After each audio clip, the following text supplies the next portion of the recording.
So, good afternoon, everyone. A very warm welcome to everyone joining us this afternoon for our first NACC webinar, spring webinar this afternoon. Thank you for joining us, and especially thank you to our headline sponsors, Almond Hall, who are helping us with today's webinar. For those of you that don't know me, my name is Mark Taylor. I'm the Regional Chair for the South East region. Having had 30 years in food service and hospitality with large branded manufacturers, I now run my own business, helping brands and solutions in the profit and cost sectors. Joining me, hosting the event with me today, I'm delighted to introduce Kathy Amos. Kathy, would you like to just say a few words? Yes. Can everybody see me, I hope? Good afternoon, everybody. Yeah, I'm Kathy Amos. I've had a long career at Breaks, many of you will know, and I am also Deputy Regional Chair for the South East region. So doing my job at Breaks, I very much look after everything to do with the care sector alongside Danny Silcock, one of the chefs, and a team behind us. So welcome this afternoon. Thanks, Kathy. Behind the scenes, we have Kitty and Becky from our admin team who are doing the real work actually to make sure that everything works and runs smoothly. Hopefully you're all aware of our association and what we do, but just to remind you, the NACC, National Association of Care Catering, unites, supports and represents everyone working and associated with catering in the UK care sector. We're committed to raising standards of care catering and championing the positive impact that nutrition, hydration and mealtimes have on the physical and emotional well-being and health of the elderly and vulnerable in all care settings. I'm going to hand over to Kathy. So I've just got a bit of housekeeping to go through. So first of all, we do plan to keep to time. The seminar is being recorded, so if you want to watch it again or encourage any of your colleagues to watch it, then they can do so just using the same link as today. The chat function is at the bottom of the screen, so please say hi, tell us who's here and who's attending, and get involved in the chat. You can direct chat to any of the speakers or panelists, or just make sure you include, to do that, you have to make sure you include everyone in on it. If you want to ask a question, again, it's a small box at the bottom of your screen. If you have any question for our speakers, then please post them in here. And when we come to the Q&A section, we will direct them to the right person. And apologies in advance if we don't get to answer all of your questions, but we will always forward anything we missed to the relevant speaker after the seminar, who will no doubt get back to you. Thank you. So I'm going to get back to the agenda. Over to you then with the agenda, Mark. Oh, sorry, actually, what I'll now do is with the agenda, I think the first person we're going to do on there is going to introduce our chair. So we're delighted that Sue's come along this afternoon, is going to do a presentation for us. So welcome, Sue.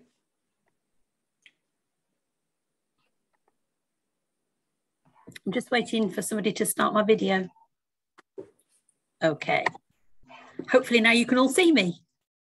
So good afternoon, everybody, and it's great to be at yet another live webinar. And I'm absolutely delighted that we've all been able to get together again with the NACC Southwest region. Obviously, all of us are still working in this sector, although the country has started to come out of the pandemic and the coronavirus that we've all been faced for such a long time. We are still faced with many challenges in our sector, and everybody is continuing to do such an amazing job working in the care homes, suppliers, chefs, care staff, etc., etc. So a huge well done to everybody, because we continue to make a difference to the lives of the people that we support. The NACC is starting to be a bit more visual again, live. Obviously, we're still going to carry on doing some of our events on Zoom, but obviously we are going to try to start to do some more live events as the year goes on. And of course, that means that we start to get out and about again, which is quite exciting to actually see people in person. And next week, some of us are going to be at the Public Sector Expo down in Birmingham. So hopefully I'll be able to see some of you next week. And the NACC, again, will have the opportunity to join with the other national chairs of other national organisations as we join together, fighting the fight for our sector. And then, of course, on the 7th of April will be the awards, the Public Sector Awards. I had the pleasure yesterday of joining some of my colleagues on the judging of some amazing submissions across their sector, and there will be some fabulous worthy winners and runners-up. It was a challenge yesterday to pick. There's been so much going on in the last 12 months, 18 months in our sector. We continue to look at how we can support our members, and one of the things that the NACC is going to do this year is really look at our membership, what we can do to support you, how we can improve things, what are the benefits from the membership, and again, what can we do to add value to being part of our amazing organisation. We have the Caties coming up later on this year. So again, we've been asked to participate in that, and I'm sure it'll be just as tough as it was last year on judging the submissions that have been entered. We've got the Hospital Caterers Association conference coming up, Assist and others. So again, it's going to be great to be out there networking and being live with people again. And we anticipate that obviously as we get nearer towards October and we have our live event, that we will have opportunities to be able to come together again. It's really important that you let us know if there's anything we can do to help you. We divide ourselves up, as you know, into the regions, and the regions support everybody, but we're here together as a team to help you in your daily work, in all the jobs that you do. So please let us know if there's anything that we can do or anything we're missing. Please let us know. One of the things that I've been involved in over the last few months is working with the House of Lords on changing the amendment to the social care bill. There was a debate last night. I've just been today looking at the outcome of that. So I will be able to share that with you in the next few days as the outcome. But it was really exciting and great to be involved in that and to have the NACC's voice heard in the House of Lords. So lots going on this year, lots happening. We've got to stay positive. We've got to keep fighting the fight. There's going to be challenges with the increase in the gas and electric bills, with transport, with all the rising costs, but we have to keep positive and fighting the fight for our sector and supporting all the people that rely on our services on a daily basis. There's a great agenda today, and I look forward to hearing from the speakers. So thank you, everybody, and good luck to the team today. Thank you, Sue. And I think you sort of summarised it well there. I think of all of the webinars that I think that we've done over the last 2 years, I think given everything that's going on at the moment, whether it's the standard food inflation, but actually now energy as well, which is so highly emotional and emotive to a lot of people, particularly in our sector, where we do have to provide continuous heat and light and everything like that. I think it's going to be very interesting. So without further ado, I'm actually going to introduce our first speakers and sponsors, and that's Hayden Hibbert, Director of Client Relations, and Rachel Vendetti, Business Development Manager from Almond Hall. I've got a short bio on each of them, so I'm going to read that out, so I apologise because I am reading a script here. So Hayden, prior to joining Almond Hall, Hayden was head of catering for a group of international schools. Very experienced caterer with over 20 years experience. Hayden managed 60 staff and a catering budget of 3 million to provide 3,000 meals a day to residents. Achieving a 5-star food safety accreditation, the Soil Association Food for Life Catering Mark, and the Educator Independent Secondary School Caterer of the Year Award 2013.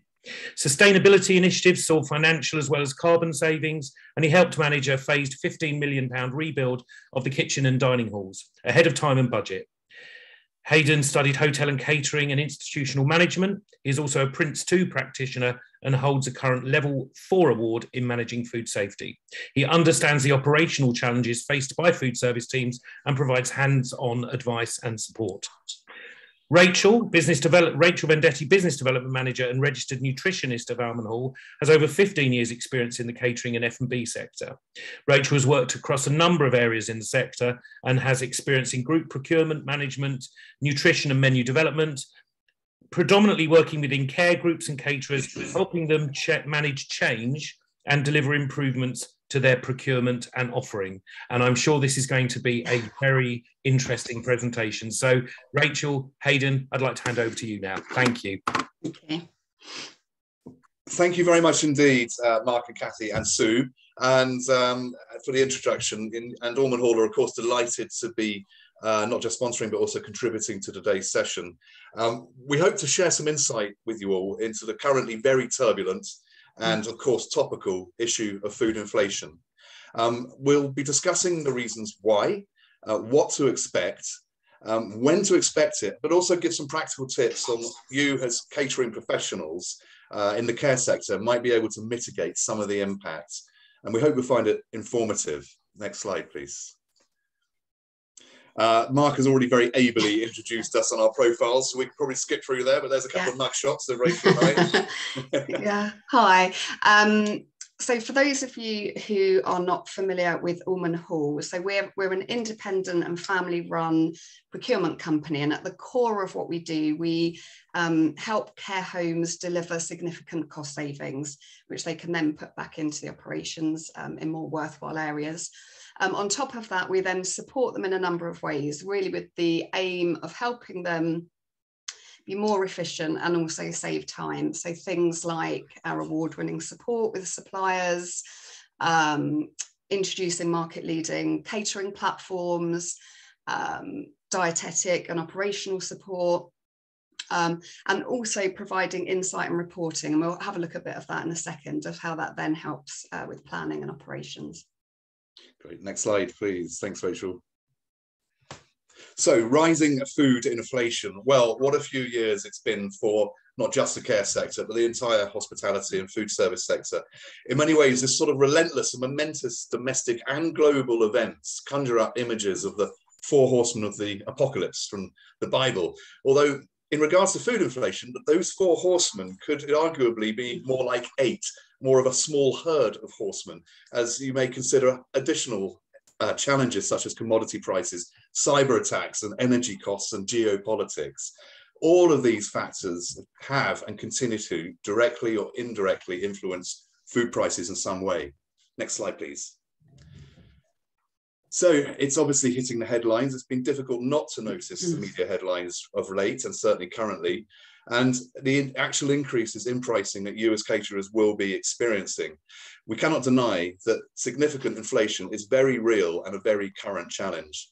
One of the most pressing questions, of course, well, how long will this last? And unfortunately, the upward trend is not yet finished. However, hopefully, in due course, the situation should stabilise. Inflationary waves do tend to be cyclical. You will recall a crash triggered by Black Wednesday in 1992, the 2008 financial crisis, and then, of course, more recently, Brexit, COVID-19, and now a desperately grim war in Europe. Next slide, please. You also know that things are getting serious when you see headlines such as these, where household name manufacturers are in synergy, increasing their prices due to a surge in input pricing, or the cost of raw ingredients that they have to pay for before processing and adding value to the finished products.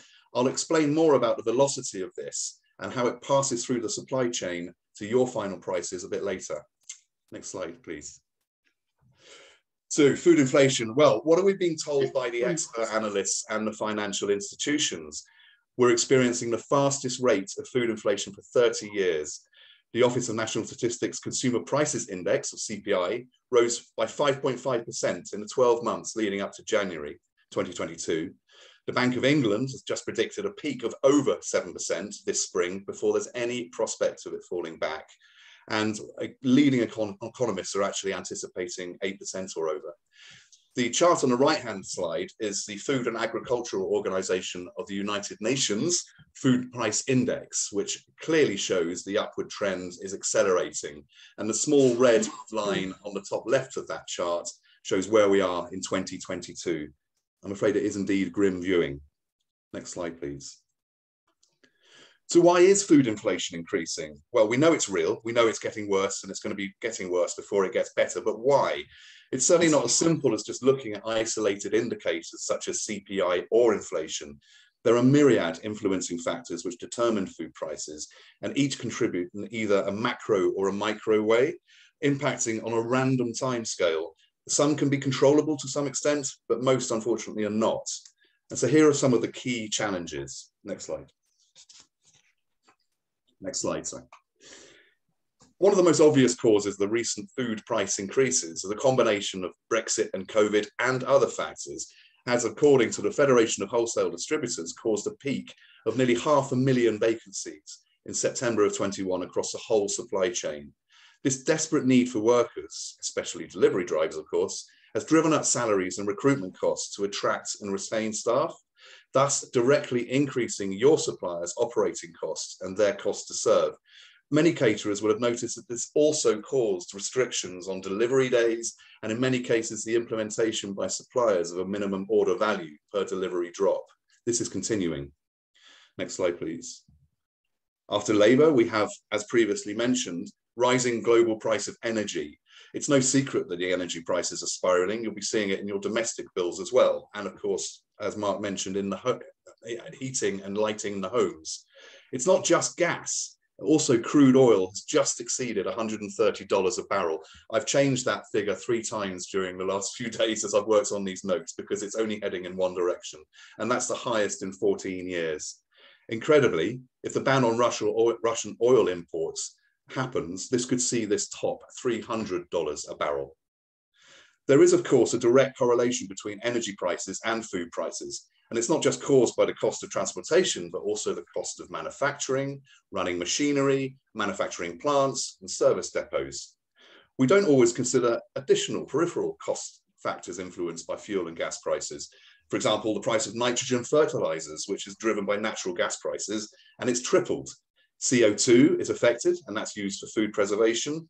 And much of our food packaging is still petroleum-based. Next slide, please. Shipping costs also haven't just been affected by fuel, but also by shifts in supply and demand caused by alternating consumer behavior during the pandemic. The price of break bulk shipping containers has increased tenfold as part of this. Next slide, please.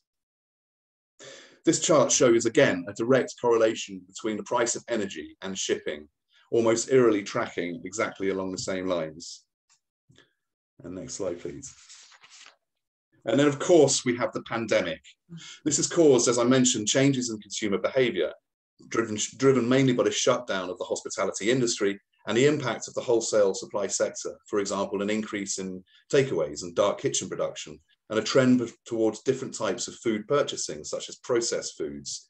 In short, the recovery of global demand has been a key driver in the surge of international agricultural commodity prices. We've already seen the effect of labour shortages, but this is not just delivery drivers. It's also food production workers, depot workers, and agricultural workers. An example of this is the shortage of skilled butchers, which has meant that 200,000 pigs are still backed up on our farms. And sadly, 40,000 pigs had to be culled and therefore wasted.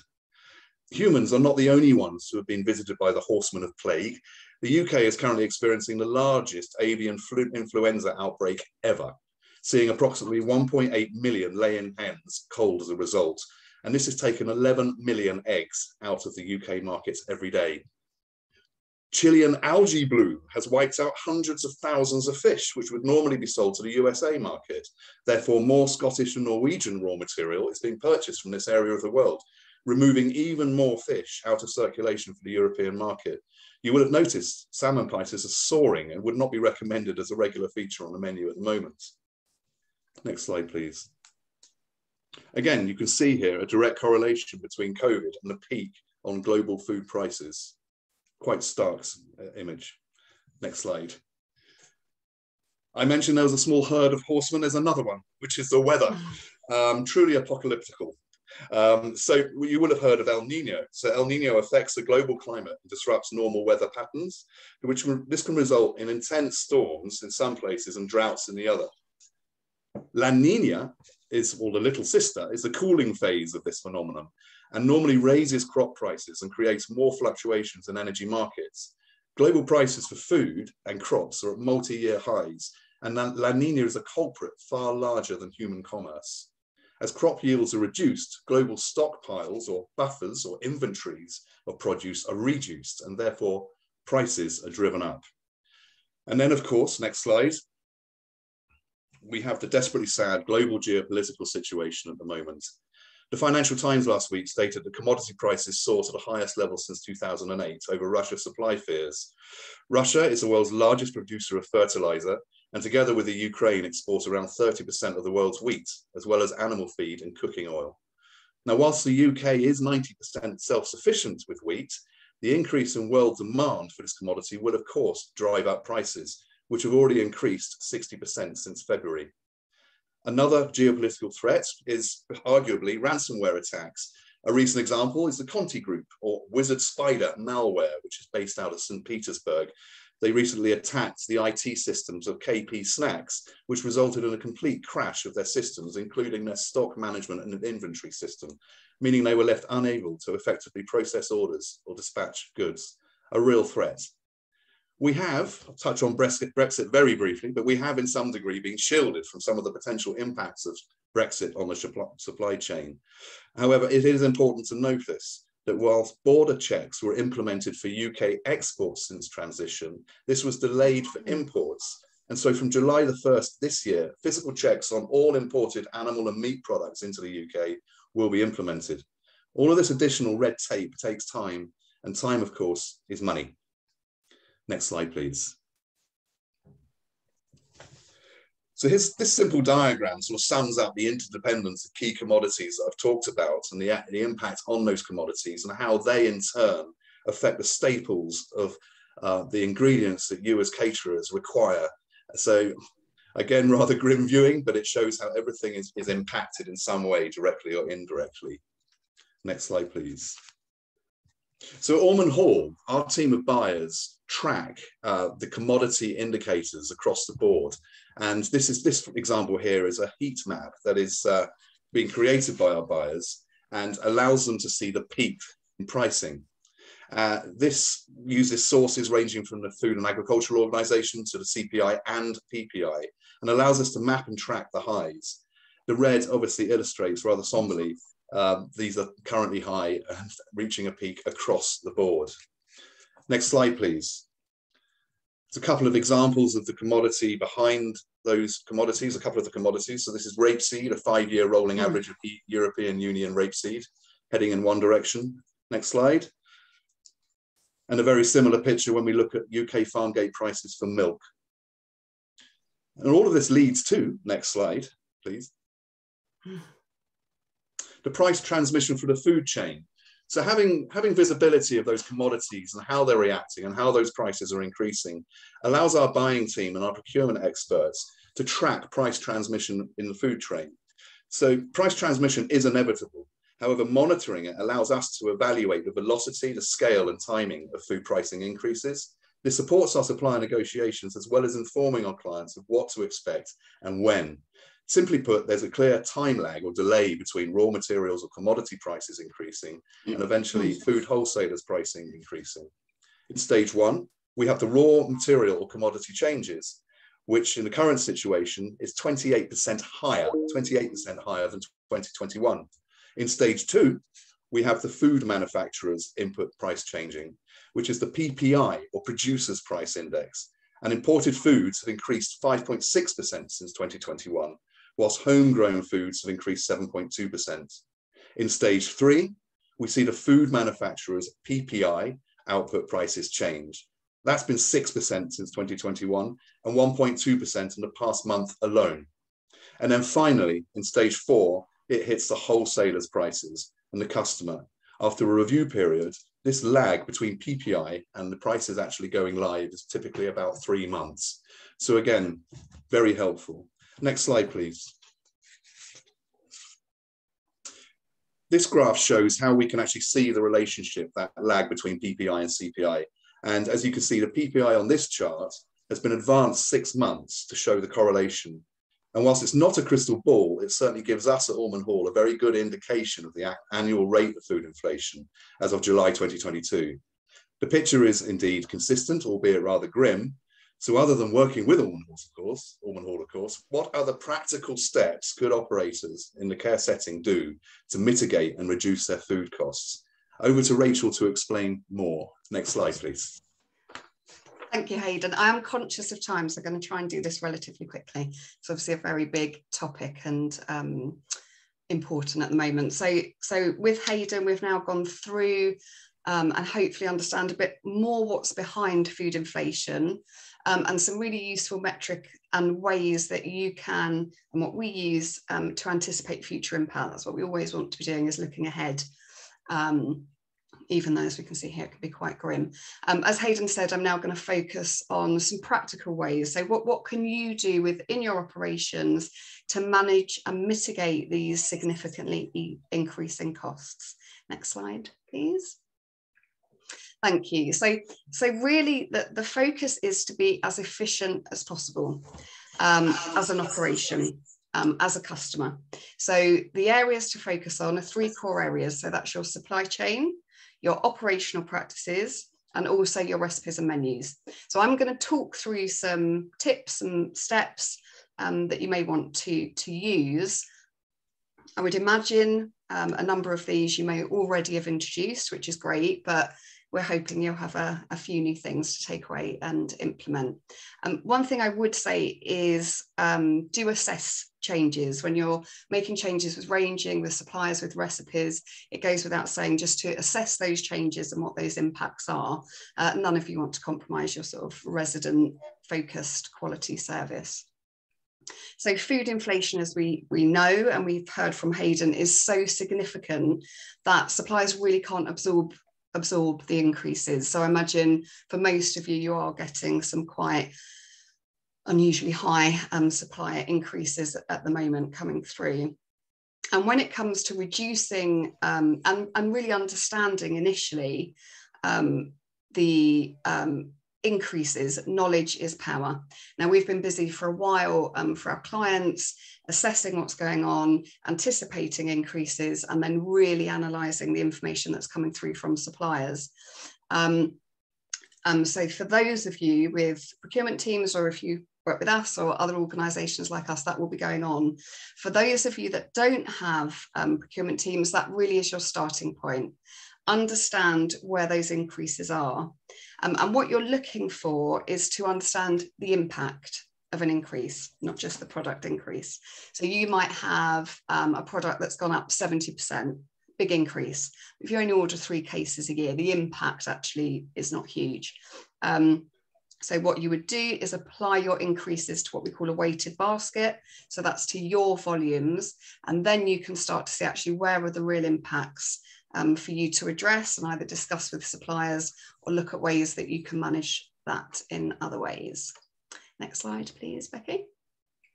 So now really is the ideal time to work out what approach to your catering procurement will bring the maximum benefit. And this is quite individual in some ways, because it would depend on your volumes, your delivery values, frequencies, and also the number of suppliers that you use, along with do you actually have, what level of procurement expertise do you have access to, either internally or with an organisation like us. So there are 3 sort of main ways that you could take different approaches. So the first is tendering. What we would say with tendering is you kind of want to be a step ahead. So really with tendering, you would have hoped that would have happened before food inflation actually hit, when the prediction was that it was coming. But what tendering does, as you know, is it allows you to compare suppliers against each other with a given criteria, so that you end up selecting the right supplier for you based on your requirements. Another approach which can be quite effective is dual supply. So what you're doing here is you're working with several suppliers and you're creating a sense of competition. So you're having suppliers trying to vie for your volumes and purchases. Now, for this, you would need expertise to sort of manage that process, procurement expertise, and also you'd want to be appealing. So you'd want to have really efficient delivery values for the suppliers. And then the final one is consolidating. So joining a buying collective, gaining critical mass, pooling volumes, and then obviously with higher volumes brings down pricing. One thing about consolidating is looking at reducing your number of suppliers. So this is effective in reducing costs when you're using a lot of suppliers. So you're bringing down your volumes, your delivery frequency is high, and your delivery value is low, as I say. That can be really effective then just to reduce your supply chain and concentrate your volumes amongst fewer suppliers. When we look at suppliers, when you look at your suppliers and your in-house procurement teams do, lots of factors to consider to make sure you're making the right choices. Product specifications, is the range right for you, with the right quality, the right nutrition, dietary requirements? Price, of course, service levels, relationship, really important with suppliers. If you have systems, do they support the systems you use? Accreditations, contractual terms, all those things. The other thing is suppliers have had a very difficult couple of years. So just reviewing how robust suppliers are, how financially stable, how service levels have been affected. Thank you, Becky. Next slide. It would be a useful exercise to undertake a range review. So what you're trying to do here is you're trying to really concentrate and restrict your buying lists so that it just has the products that you need to effectively deliver your quality service. What that does is it reduces unnecessary cost because you've got the right range to meet quality, nutrition requirements. But what you're doing again is you're increasing volume on your key lines. Operationally, or support stock control, and also drive consistency. So if you're part of a group, you want a consistent approach to your catering service. When reducing or carrying out a range review, for something to do is to reduce what we call the tail. So the tail is typically a high number of products that have little or no volume. And it's those sorts of products that you've had an event and has been added on. Someone new's come in and there's a particular product they like, so that's gone on, or a team's added it, and it grows and grows and grows. And what tends to happen is suppliers will put more margin onto the tail and lower margin onto your key lines. But obviously catering teams can order anything off a buying list, so you want to really restrict that down and concentrate your volumes. And things to do with the range review, as I'm sure you would expect: understand high spend categories, that's where you want to focus most. Remove product duplications. If you've got 5 different tomato purees, for example, you only need one. Get one that's right, meet your requirements, and have the volume there. Also review pack sizes. More cost efficient to use certain pack sizes. Here again, good example of what I've said about assessing implications of change. It's not a cost saving if you purchase a larger pack size, but actually increased wastage within your kitchen. So something to think about. Another area is brands. Think about sampling own brands. Brands, obviously branded products, cost more due to things like marketing, activity, and also companies tend to be owned by big corporations with demanding shareholders and high profit expectations. So that can drive costs. So an own brand can be a really good alternative. So sample it. If it's just as good as the brand, switch. Something we're very conscious of and something to think about is really understanding your products in terms of how they work for pricing. Some will be stable and some will be volatile. So stable products typically are negotiated on an annual basis. So things like canned tomato or solid pack apple. Whereas volatile products, the pricing fluctuates much more regularly due to marketplace. So things like butter and bacon. So understanding which products have more of a price movement, more volatile, will sort of keep your focus on them to support conversations. With range review, do consider full savings. It's no good choosing a more cost-effective product if actually it's reduced yield or you're having to use twice as much to get the same flavour. So do always sample and check first. Next slide, please, Becky. And then the final area, Hayden referred to it, is what we call cost to serve. So really, you're looking to reduce your cost to serve. So what this is the cost for a supplier to deliver to one of your homes, the cost of the handbrake. And you can reduce your cost to serve, because that will be linked to your pricing, in several ways. Reduce your deliveries. So go from 5 to 4, if that's possible, and reduce down. Also increase the value of your deliveries, add non-food to food. And again, if you're reducing your deliveries, that will help. Oh, that's also, sorry, that's my door. That's one of the COVID changes in behaviour, endless deliveries. So yeah, so also splits. So look at reducing the number of split cases you use. And split cases generally cost more because of the labour costs associated with picking, and also product damage and loss from suppliers. So again, do balance the benefits. Actually, is getting a full case going to result in more wastage? So a full saving. Next slide, please. I'm almost finished, I promise. So operational practices. So there'll be things that you do within your operations that actually really help mitigate food inflation costs. So now is a really good time to revisit those, focused on actually the financial impact as well as operational improvement. So the first is your teams. I'm sure all of you and those that look after teams have very highly skilled teams, but where there are opportunities to just revisit, refresh and improve those skills, improve kitchen practices, undoubtedly that will impact efficiency and food costs. Also just consider revisiting how you manage stock. So are there ways and opportunities to, again, minimise it further, reduce waste? And food waste, as we know, big expense, also environmental implications. This week is RAP's Food Waste Action Week, so quite a topical area. So consider, again, revisiting how waste is recorded, managed, and also portion control for residents, which I know can be tricky. Also give consideration to long-term investment strategy when it comes to equipment. Modern equipment really drives cost efficiencies. So it's they use less energy more efficiently, support waste reduction and optimizing yield. So things like your Freema cooking centres and also blast chillers. Next slide, please. Thank you. So the final area is, of course, your recipes and your menus. So what you're trying to do here with this review is recipe and menu engineering, making those changes, and sometimes very small changes, that do not compromise the quality of a dish, but actually do shave cost. First thing to do, look at your products that you're using within your recipes. So the product specifications, which will in part drive price. Can they be reduced? 90 VL mince instead of 95, different cut of meat, wonky veg instead of pre-prepped or class 1 veg if it's going into a dish. So sample, test dishes out and see if you can do that.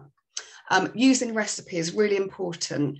Some of you may or may not use recipes. It's not a way to inhibit creativity, undermine anyone's skill. It's really essential tool for managing costs, but also driving quality, as you know, and consistency, managing dietary requirements. So have a recipe review, challenge your recipes. Can ingredients be reduced, removed without compromising quality? And also look at your menu cycles. So really map out the menu cycles with the food costs for each dish there, so you can see it.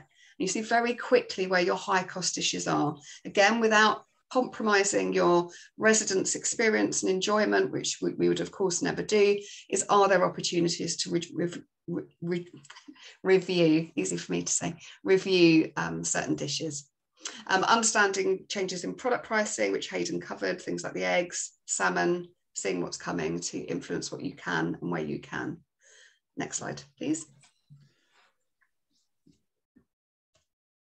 Next slide again. We're going to rattle through to the very end. So sorry. Yeah. No.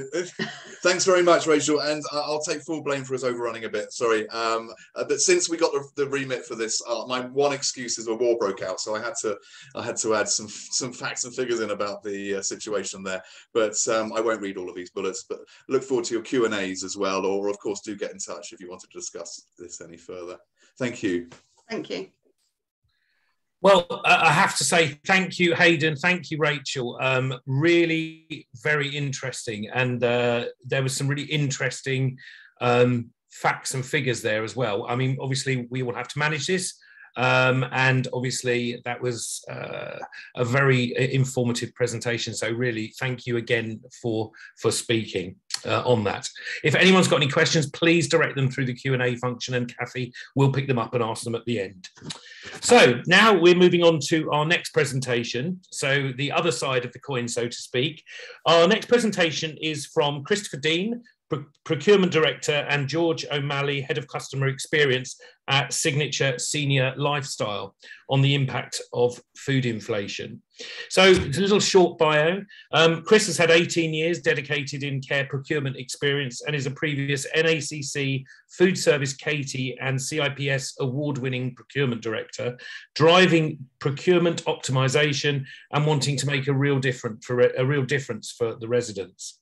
George is Group Head of Customer Experience for Signature Senior Lifestyle. His role oversees all things food and beverage, housekeeping and activities.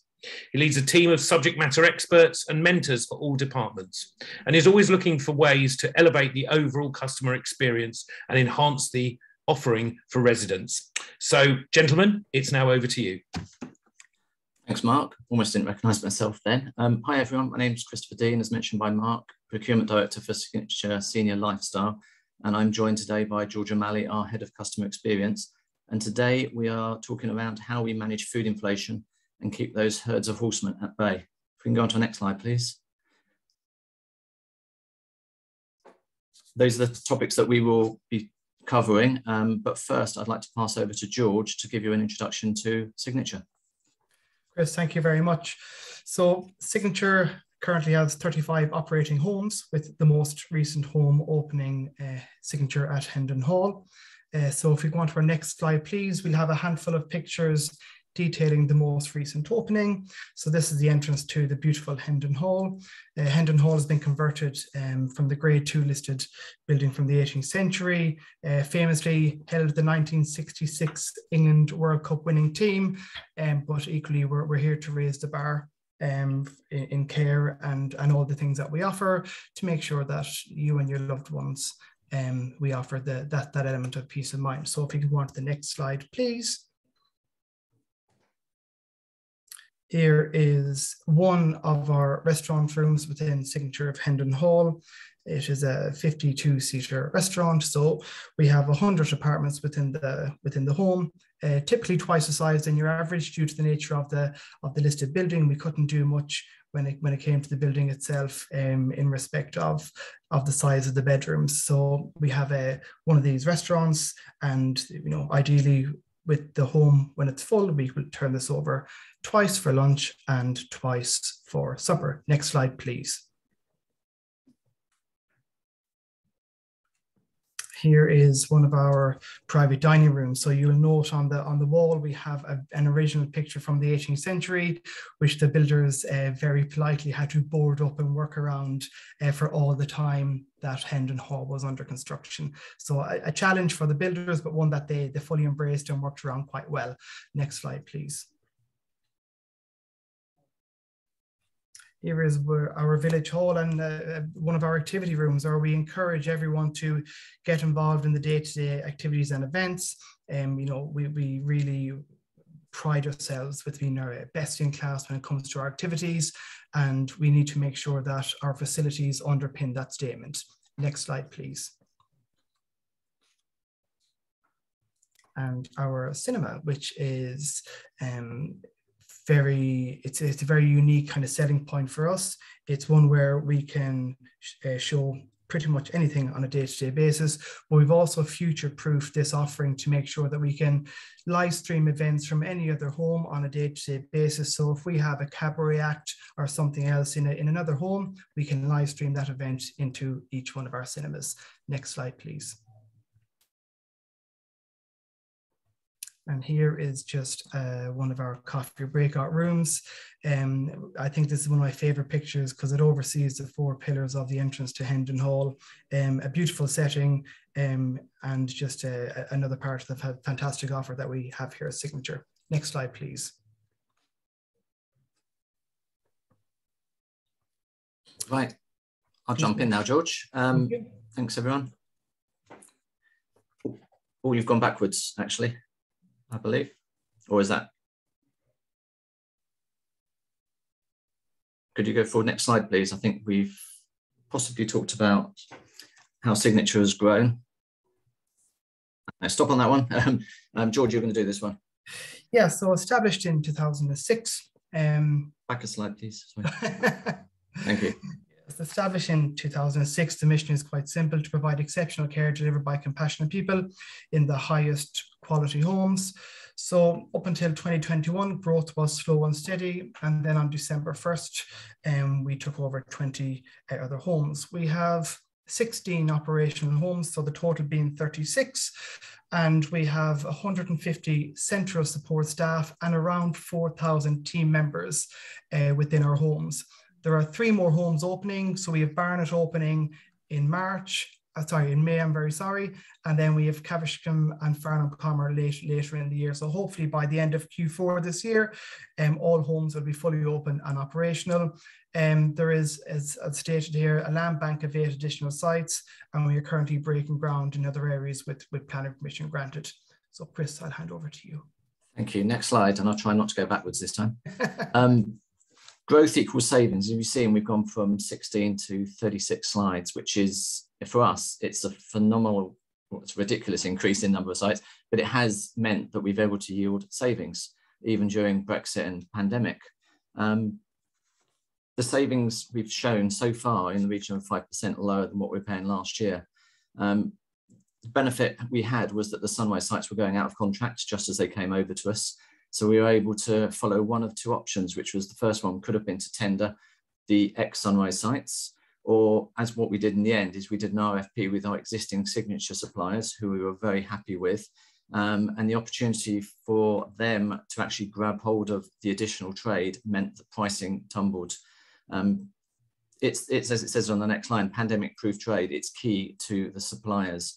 Care homes do not shut up shop. We do not furlough staff. We keep on trading 365 no matter what. And to the supplier, that is key. And we follow basic and key procurement principles all the way through, which yields results. We're consistent with our suppliers. As I say, you should be consistent with your suppliers and hold regular meetings with them. We communicate issues clearly and politely, and we document those as well. It's about being open and honest with your suppliers. Don't give them surprises and don't let them give you surprises. We don't just reward with supply. Even if we're really comfortable with a supplier, we all still go out to tender. It's the only way to generate and guarantee you're getting the true market price by testing the market. Complacency otherwise will kill your pricing and ability to negotiate. Because once the suppliers get wind that you're happy just to re-award, then all their competitors will get a bit bored of potentially doing a bit of benchmarking for you, and eventually you'll be down to just that one supplier, where then you won't get any good pricing. Work with your suppliers as well, as mentioned by Ormond Hall, to mitigate increases, reduce the number of deliveries. One of the most expensive things for the suppliers is bringing the product to your building. By reducing that, and also you're doing your bit for the environment as well as helping reduce pricing. Increase the value, as also mentioned, of each order will also help with that one. And investigate product swaps and alternate pack sizes. Buy bigger. You can save some really big numbers by buying high volume lines such as flour and sugar in the biggest quantities possible, which in the first couple of months will probably pay for the containers to put them in. And on top of that, it's savings, or savings that will mitigate against other increases. Have you got anything to add on that, George? I think it's also very important that, you know, we educate our chefs to focus on the food that's consumed within the month to establish a PRPD, as opposed to getting charged on what was purchased within the month. It's the only way you can give yourself a good stable PRPD as months go on. Okay, next slide, please. It's not all about inflation. It's about being clever and making sure you do plan your menu cycles seasonally. There's certain times a year when certain products are in abundance and subsequently the price drops. And the key way of keeping control of costs by doing as such. Forecasting with your suppliers, we use a menu planning system. We have a set menu cycle. We don't dictate to the chefs that they have to follow exact recipes. They have to follow recipes that are on our system so we remain safe. But we want to keep the protein the same. So therefore, if you're having a chicken dish, they can do a different type of chicken dish, but at least with our butcher, we can say out of our X number of residents, 80% of them will be buying that chicken on that particular day. This is great for the suppliers. It helps them source better. If they can buy better and buy more cheaply, then they can pass that on. Knowing when an increase is a valid increase is also key. Ask for the evidence. Don't just trust a supplier PowerPoint presentation, as I've had many sent to me, but ask for actual manufacturer notifications. Be flexible on menu cycles to adjust dishes. Make sure that you're not stuck in stone. You can adjust those dishes. As mentioned before, salmon's going through the roof, so switch to other alternative fish products. We don't need to go completely off the scale the other end, but you can swap around and make sure that you can still have the dishes that your residents want. And most important of all, is to involve your residents. It's their home after all, and they're the most important people. They understand there's issues, they read the papers, they watch the news, but without communication, it leads to frustration from them. So keep them on side, and they will support when there are issues and shortages, and the broccoli doesn't turn up on a certain day, they'll understand that. But if you don't tell them anything, then things will go wrong. And finally, around seminars like this that the NACC always operate, come to as many of these things as you can to get your intelligence. It all helps with negotiations. George?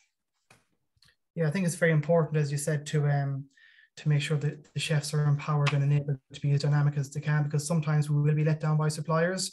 So again, that communication to your residents is absolutely paramount, and I cannot stress that point enough. To the next slide, please.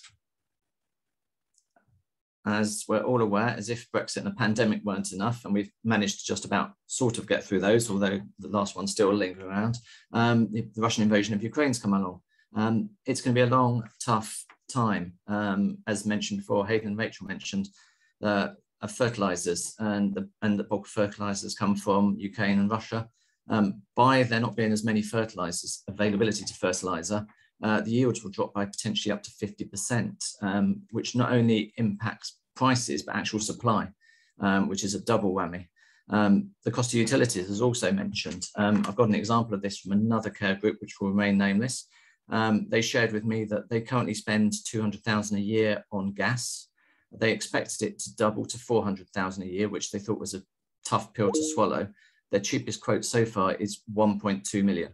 So that is the scale of how things are at the current situation. If things calm down a bit, obviously those figures will drop significantly, because at the moment we're in the eye of the storm with regards to pricing. George? Oh, you're on mute. Oops. There's nothing else for me. Thank you very much. And the last slide, finally. Thank you for your time. If you have any questions, please use the Q&A process at the bottom of the page. And George and I will answer those questions if you have any for us. Thank you. Thank you very much. Thank you, guys. That was really interesting. It's always really good to see growth in the sector. And obviously you are on a very upward trajectory for growing your sites and the number of operating units. So good luck with that. And I'm sure it'll be fab. But thank you very much for your time, George and Chris. Okay, so we're going to move on to our next and final speaker. Our next speaker is Will Child, who's Hospitality Services Manager at Sanctuary Supported Living. His presentation is going to be on bringing taste back. So a short bio on Will. Having left school with no grades or clue as to what to do, Will fell into a pot wash job at the age of 16 and ended up on an apprenticeship, which then ended up as a career. He was learning while earning, love that phrase, and living in an industry of incredible highs and lows, traveling the world, learning about food and cultures, experiencing life, making mistakes, and learning from them, sometimes in brackets. I didn't write that, he wrote that. He has been in hospitality for over 22 years, pot wash to head chef, exec chef to manager, tutor to his current role as Hospitality Services Manager. He's the primary point of contact for all catering teams in Sanctuary Retirement Living and Sanctuary Supported Living services. He tries to provide a wide range of support for all catering staff, including setting and issuing varied and nutritious menus, creating and managing food hygiene manuals, implementing policies and procedures, and also financial and legislative advice. Will, the floor is yours. Thank you. Thank you, Mark. Thank you for the introduction. And thank you all for joining me on this presentation of Bringing Taste Back.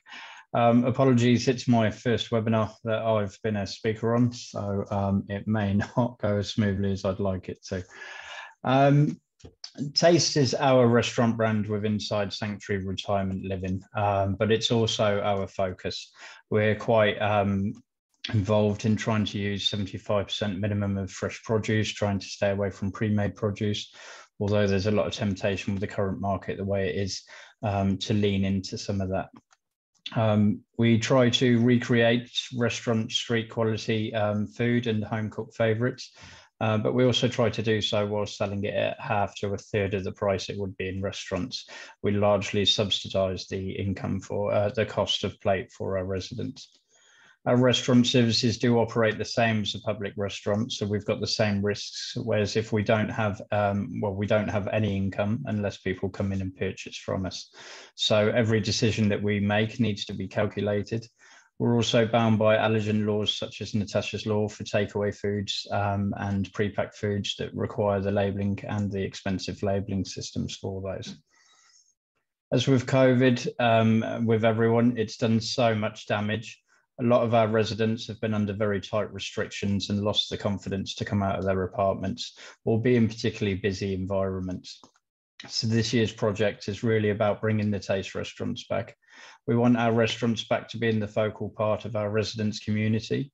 It's often the highlight of a lot of their day, giving them the reason to get up, go out and enjoy themselves, and the chance to make those friendships and enjoy a good meal with a heartfelt service. I'd like to start with a short video that captures what we offer in a nutshell. Next slide, please.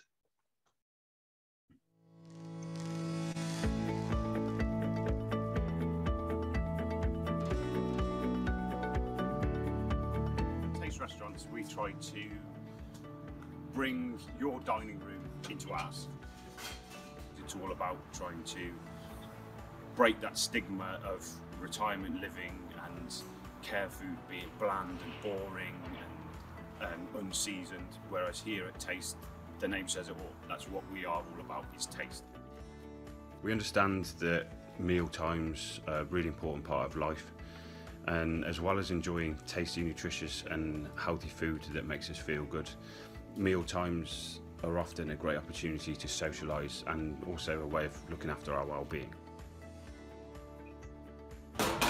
We've baked colourful cakes for Pride Week, Welsh cakes for St David's Day, and even had a good crack at some of the classic French dishes for French Week as well. When we're not busy with our specialist menus, we're doing things like fish and chip Fridays or traditional roasts with all the trimmings on a Sunday. We challenged our restaurants nationwide to raise £1,000 for Macmillan's World's Biggest Coffee Morning by selling cakes and taking donations for them. And this year our teams went all out and the events exceeded expectation by smashing the target and raising over £2,000. Such a great organisation and a great charity that helps a lot of people as well, so yeah, really pleased.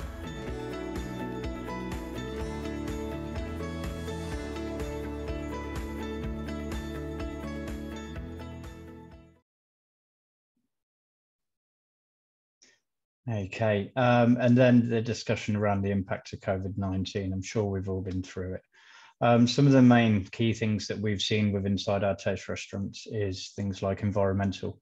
We were leading the way forwards to reduce our carbon footprint, removing sauce sachets, the disposables, all of the unnecessaries.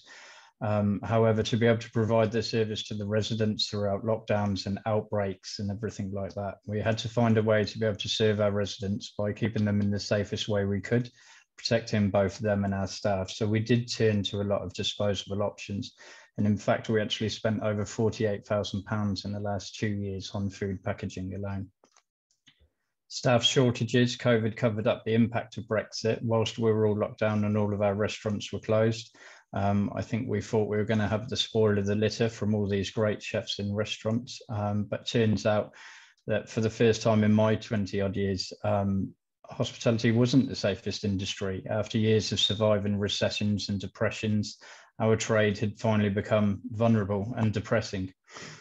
We've seen an increase in labour costs with the minimum wage and the social living wage coming up, and trying to keep competitive prices. This alone has seen an increase for the next financial year of £28,000 against last year's labour costs. Food costs gradually increasing over the years, 3% and 4%, then being hit by a 9% in January. which will be adding another £80,000 a year if we go like-for-like sales.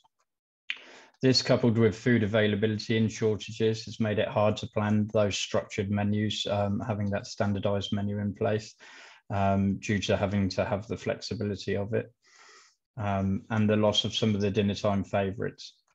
All of this has had a negative impact on our residents, with not always having the favourite dishes due to not being cost effective, things like salmon, as mentioned earlier, having to be dropped off, or just the availability of some of the simple favourites that we tend to use and just not being around anymore.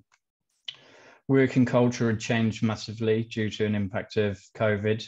I've gone from driving over 1,000 miles a week to being able to speak to all of my schemes across the whole of the country from one office. The problem with that is it's come at the cost of losing the sight and the feel that you get from when you are in the service. And then with the restrictions we've put in place, we've shut the whole world out to protect our residents as best as we could and to try and stay in line with the government guidance. But this has resulted in us losing that community that we've built up with the surrounding communities and people close by, and causing isolation for some people. Next slide, please. So, life after COVID.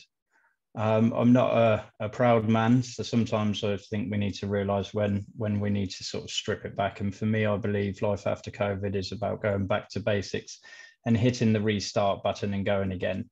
So this includes a full restaurant review, back to basics, bringing back the atmosphere. Have we got it right? Some of our clientele has changed a lot over the past 2 years, and some of it has remained the same. So we need to ensure that our balance is right. Have we got the right music? Have we got the right volumes? Have we got the right atmosphere? Should we be doing a table service, or should we have a counter service in some of these restaurants? And just making sure that we get it right for the individual restaurant. Something as simple as standards have sometimes slipped. We've got one restaurant with 22 main plates that we provide the dinner on, but 18 different types. I don't even know how that's happened, but it's obviously because we've been in survival mode for the past 2 years that we've lost some of our focus and standards that we used to hold very high. We've got menu development, which is a massive focus for us this year, obviously with the costs. With our suppliers stripping back, working with our suppliers breaks to strip back our buying list, known as the survival buying list at the moment, because as soon as something became unavailable, even if it was temporary, you'd add 2 or 3 more products very similar to make it so you could still try and stick with the menus as best as you could. We're stripping back our menu. Whilst it will stay standardized and set, we're going to actually reduce it quite a lot and work on a new local menu in each individual scheme to be able to give the residents a lead on what they want, while still trying to navigate the tidal wave of challenges such as the labour increase, food costs, energy bills, and everything else that's on the rise at the moment. We're rebuilding our community and bringing it back in, starting with the basics again. We don't want to scare the residents off by getting too busy too quickly, but we do want them to have that community feel back. The real sad reality of this is we've got some residents living in a block of apartments that may be 96, and whilst we do everything we can, they still feel like they live in isolation because they may be too scared to come out of their rooms. So we look forward to bringing events back into our restaurants, theme menus and parties, and getting the residents back in and back into their comfort zones. Re-inspiring our chefs is a big one. Pay is so appealing everywhere else right now. So we have to work to our strengths. We've got very sociable working hours. We've got the feel-good factor from supporting our residents, and then still giving the chefs the appeal to come and work for us by breaking the stereotypical stereotype that it's care home food and it's wet, sloppy food. We're trying to really bring that name and that label away from it. We're trying to make them all passionate about the food that they do and what they present by encouraging them to send it through so we can share it on social media so they can have that pride in what they're doing. And we're encouraging qualifications on top of qualifications to continue developing our chefs and to challenge them into encouraging themselves to be better and to see what they can do for themselves and their representation of their schemes. And then a big focus on promoting independence, which I'll come to in the next slide. So whilst we can't always depend on everybody to come into the restaurant, we've got such a mixed bag of residents. We've got very old, vulnerable residents that for some reason are within our schemes when maybe they may be best placed in a care home, but we want to make them feel as involved as possible. So we heavily use our restaurant for those. But then we've also got much younger residents. Our retirement living schemes take anybody over the age of 55. So it's about promoting their independence as much as possible. Throughout COVID, we created a tick and collect shopping list where they could tick down what they want, and we'd be able to organise a shopping basket for them and deliver it to their door, or they could collect it from the restaurant. We've recently invested in a very good till system that's supporting our business and moving forwards. It's actually got an app that gives us the ability to assist family members with creating independence for their relatives. When they might live in London and have a scheme in Worcester, they can use the app to create the shopping cart and send it through. It will come through to our till system, and we can provide their family members with that shopping so they can continue to provide their own meals if that's what they'd like to do. DIY meal boxes. We started this with the support of Danny from Breaks, such an amazing menu that he helped us create that we could put together whilst people were still a bit too scared to come down into the restaurants, but they wanted to have that Christmas meal. We were able to do a 3-course Christmas meal at £15 per person, where it had simple cooking instructions, but they could have that restaurant quality food in their own apartments, which has just been a really big hit amongst our residents. And then we're also working with live cookery classes. We have some residents that just don't have the confidence to be able to provide their own meals, or they might think things are just a bit too scary. So we start with some simple cooking classes where we can do basic dishes that provide really good nutritional value that we can then inspire our residents to be more independent. So we're on a bit of a double-edged sword that we're trying to balance at the moment, and that's bringing people back into the restaurant, but also promoting the independence within inside it. And hopefully our restaurant can solve both of those solutions for everyone. So it's going to be an interesting year. So thank you very much. Will, thank you very much. Very interesting to see the difference, I think, from what you offer within the supported living side and the retirement living side compared to a traditional catered care home environment.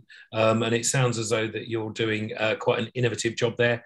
And I guess the feedback's great. And I'm loving the technology that you can, a relative of someone who doesn't even live in the same town can actually move their requirements through to your till system, so you can actually cater for them, especially given the situation that we haven't been able to meet our relatives in that environment. So really good. Thank you very much. And it may have been your first, Will, it won't be your last. We'll be knocking on your door again, but you did a great job. So thank you very much for your time this afternoon. I'm now going to hand over to Kathy. Kathy, I know you're there. I can't see you on my screen, but I know you're there somewhere. Have we got any, oh, there we are. Have we got any questions that we can ask our panel this afternoon? Yeah, we have been asked about the availability of seeing some of the slides. So I know that they will be available after the presentation. More will make that available, and probably not today, but they will be available for anybody to look at. So that's a definite one. But yeah, I mean, one of the questions actually it's really something I'd like to ask everybody, and with really is largely what's going on with the world. The questions around one, you know, about being more sustainable. I think we're hearing it everywhere. What can we do, or do we feel? I'll start with them. That more people will look to buy British with everything that's going on. Is there going to be sort of, and do they look at it from a buying British and from a CSR point of view? I know they're two sort of separate questions, but are you being asked that by your clients? We know prices go up with British sometimes, but do you think that's going to play into what's going on now? I'll start with them, hold on that actually. Don't mind who asks it. Sort of the buy British and CSR, do they feature? Oh, Hayden, you're on mute. Hayden's on quite on a mute. I was going to do that through a contemporary dance next. One point I might just add to make on that is it's sort of comforting when you see a statistic like we're 80-90% self-sufficient in wheat, but actually it's a misnomer with the current challenges. And you know, Pakistanis have brought up a huge load of the Ukrainian wheat, and now they may not be able to export as well. A point that Chris touched on: it's not just prices, it's supply, and therefore, yeah, it is still a free market, and it's down to the highest bidder. So you know, corporate social responsibility or not, it's still open to market forces. And whilst our clients, as a rule, generally do like to buy British and British Red Tractor, and you know, we have to face stark realities on budgets and heating the homes and balancing those with food costs, and it's not always, I guess, it's not always as simple as that. No, absolutely. And from the sustainability point of view, sorry, final point.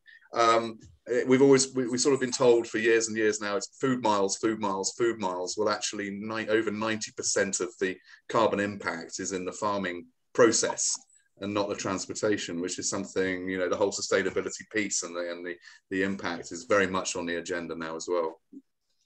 Yeah, absolutely. And I think, and again, Chris, from your point of view, linking in with that, one of the questions somebody asked, you know, do we see establishments looking at more, you know, growing more of their own products and produce? And I know within care that there are areas where you have gardens to encourage residents, but do you think that could link into food costs by actually growing more in some of the homes with nice gardens and things? The size of our gardens probably means we can't sustain much in the way of produce, but we can break the back with things like herbs, etc., which can add up.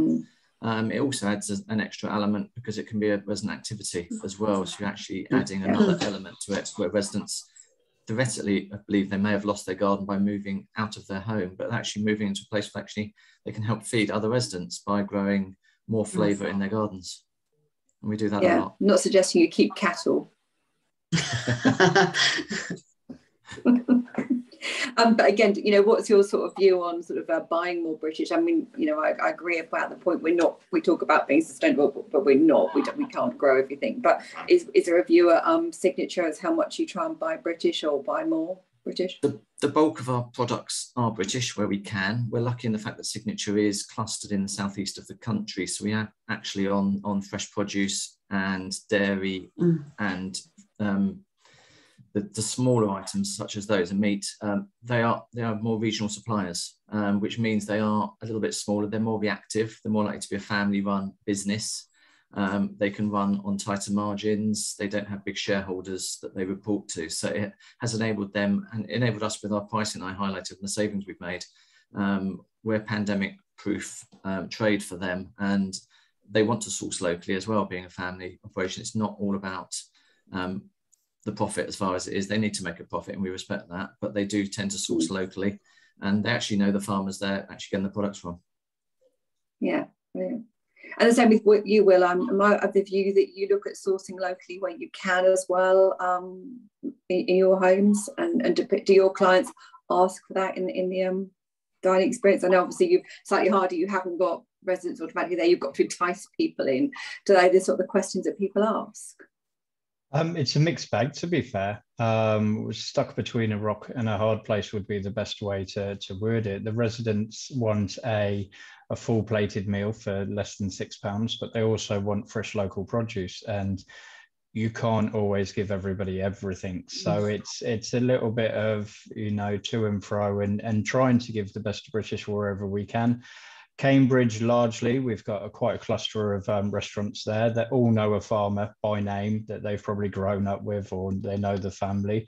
They very much want us to use the local suppliers, but also they're aware that sort of having much more freedom in individual suppliers on a company that's spread out as much as we are could have a cost impact. So it's getting people to understand that route to market, isn't it? Because whilst you might see that there's somebody who makes jam locally, it's the route to market issue that I think as an industry, the responsibility to say to people, you can't just necessarily do that, because you do need to do those checks. But how you explain that to people is, I would imagine, quite challenging. And it's also quite hidden from the media. We see a lot of the media about Boris Johnson, about Putin, about all of these things.